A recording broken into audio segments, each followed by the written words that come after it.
A to Z में आज का जो वीडियो है ये क्लास 9 के स्टूडेंट के लिए काफ़ी इम्पोर्टेंट होने जा रहा है, क्योंकि इस वीडियो में हम ये बताने जा रहे हैं कि आपको अगस्त के महीने में किस सब्जेक्ट में क्या पढ़ना है और इसी टॉपिक से आपके एग्ज़ाम में क्वेश्चन बनेंगी।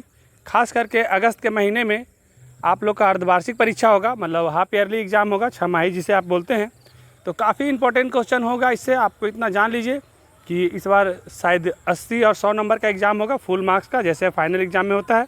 इसको ठीक से देखिए और अपने कॉपी पे 2 कलर का पेन, ब्लैक और ब्लू से अच्छे से नोट कर लीजिए। इतना जान लीजिए कि इससे तो क्वेश्चन बनेंगी। आप पिछला जो आप पढ़े हैं वो सभी से क्वेश्चन बनेंगी, लेकिन ये काफ़ी इंपॉर्टेंट है। तो सबसे पहले हम इतिहास सब्जेक्ट का बताने जा रहे हैं कि इतिहास में आपको 9 क्लास वाले को क्या क्या पढ़ना है। तो फ्रांस की क्रांति अगर आपने पढ़ा है तो फ्रांस का क्रांति का आप आर्थिक कारण पढ़ेंगे, उसके बाद उसका सैनिक कारण, व्यक्तिगत एवं धार्मिक कारण, बौद्धिक कारण, विदेशी घटनाओं का प्रारंभ, विदेशी घटनाओं का प्रभाव, क्रांति का घटनाक्रम, आतंक राज, क्रांति के परिणाम और अन्य देशों पर फ्रांस की क्रांति का प्रभाव और क्रांति का स्वरूप कैसा रहा। हिस्ट्री में अगर आप इतना पढ़ लेते हैं, इतना जान लीजिए कि अगस्त वाले में इतिहास में इतना क्वेश्चन आएगा और पिछला महीने जो एग्ज़ाम आप दिए हैं वो सबसे कुछ क्वेश्चन मिला के बनेगी। इतिहास के बाद बात करते हैं हम लोग राजनीतिक विज्ञान की, पॉलिटिकल साइंस की। इसमें से आपके लिए इम्पोर्टेंट टॉपिक है संविधान का निर्माण, जो हम क्लास में पढ़ा चुके हैं, उसका परिचय, दक्षिण अफ्रीका में लोकतांत्रिक संविधान, नेल्सन मंडेला का परिचय और योगदान का उल्लेख। हमें संविधान की ज़रूरत क्यों है, संविधान के काम, भारतीय संविधान का निर्माण, संविधान सभा, भारतीय संविधान के बुनियादी मूल्य, सपने और वायदे, संविधान की प्रस्तावना या उद्देशिका, प्रस्तावना को हम लोग उद्देशिका भी कहते हैं। अगर इतना सारा टॉपिक करते हैं तो अगस्त में इससे ज़्यादा बाहर क्वेश्चन आपको पॉलिटिकल साइंस में नहीं जाएगी। पिछले महीने जो एग्ज़ाम हुई उसको भी आप एक बार देख लीजिएगा। इसके बाद हम आते हैं ज्योग्राफी में, भूगोल में।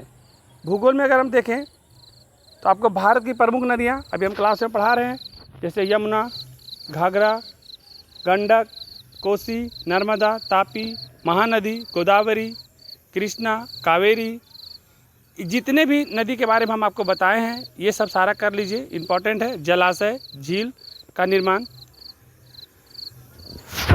और निर्माण की दृष्टि से झीलों के प्रकार, मानव सभ्यता के जीवन रेखा के रूप में नदियाँ, प्रदूषण संरक्षण, मतलब प्रदूषण से संरक्षण, प्रदूषण से कैसे बचा सकते हैं नदियों को, वनस्पति का विकास, राष्ट्रीय नदी का संरक्षण, उसका योजना, राष्ट्रीय जल संग्रहण केंद्र का निर्माण, मानव जीवन पर अफवाह तंत्र का प्रभाव। हमको लग रहा है इसमें से कुछ टॉपिक हम क्लास में पढ़ा चुके हैं, फिर भी कुछ बच गया तो करवाएंगे। और जो बच्चे क्लास में नहीं आ रहे वो इसको ज़रूर लिख लीजिए, क्वेश्चन बनेगा इससे।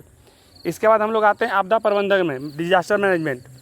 इसमें आपको पढ़ना है विषैले रासायनिक उत्पादन से उत्पन्न छिपी हुई आपदाएँ। जैसे बहुत सारा रसायन बनाने के कारण कुछ ऐसा हम लोग के घटना घट जाती है जिससे हम लोग को अचानक आपदा आती है। जैसे कुछ दिन पहले चीन का एक वायरस बन कर के आया कोरोना, जिसे एक विषैले रासायनिक के कारण फूट जाने के कारण, और वो उसको ठीक गलत ढंग से उपयोग कर रहे थे वो लोग, उसके कारण हम लोग को इतना बड़ा कोरोना महामारी देखा गया। तो ऐसा भी बहुत सारा विषैले रासायनिक के उत्पादन से हम लोग को एक आपदा उत्पन्न हो जाती है। और है रासायनिक युद्ध सामग्री के उपयोग से उत्पन्न आपदाएँ, रासायनिक औद्योगिक इकाइयों में रिसाव और कचरे से उत्पन्न आपदा।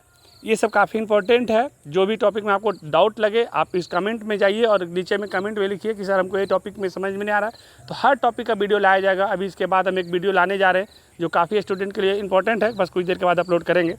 और इसके बाद जो सब्जेक्ट है आपके इकोनॉमिक्स, अर्थशास्त्र। अर्थशास्त्र में आपको क्या क्या पढ़ना है, तो अर्थशास्त्र में सबसे ज़्यादा जरूरी अगस्त के लिए रहेगा जनसंख्या।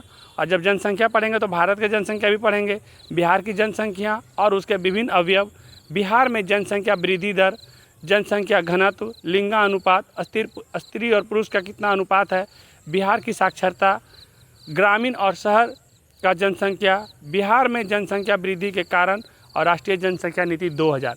इतना सारा टॉपिक अगर कर लेते हैं, आप यकीन मानिए क्लास 9 के बच्चे लोग ध्यान रखिए, जितने भी स्टूडेंट हैं क्लास 9 में, इस टॉपिक को नोट कर लीजिए सारे को। आप एग्ज़ाम जब होगा तो हम मिलेंगे आपसे, इससे क्वेश्चन ज़्यादा आपका बनेगा। और इसके पहले जितने भी आपका पढ़ाई हुई है अप्रैल, मई, जून में और जुलाई में, वो सबसे भी क्वेश्चन बनेगी। लेकिन इस टॉपिक से ज़्यादा क्वेश्चन बनेंगे। तो सब एक एक करके देखिए हम चीज़ सेलेक्ट करते रहे, आप धीरे धीरे करके नोट कर लीजिए। इसको वीडियो को पॉज कर करके आप आराम से ब्लैक पेन से सब्जेक्ट का नाम और ब्लू पेन से टॉपिक बाय टॉपिक लिख लीजिए। उसके बाद इस पेज को, उसके बाद इस पेज को।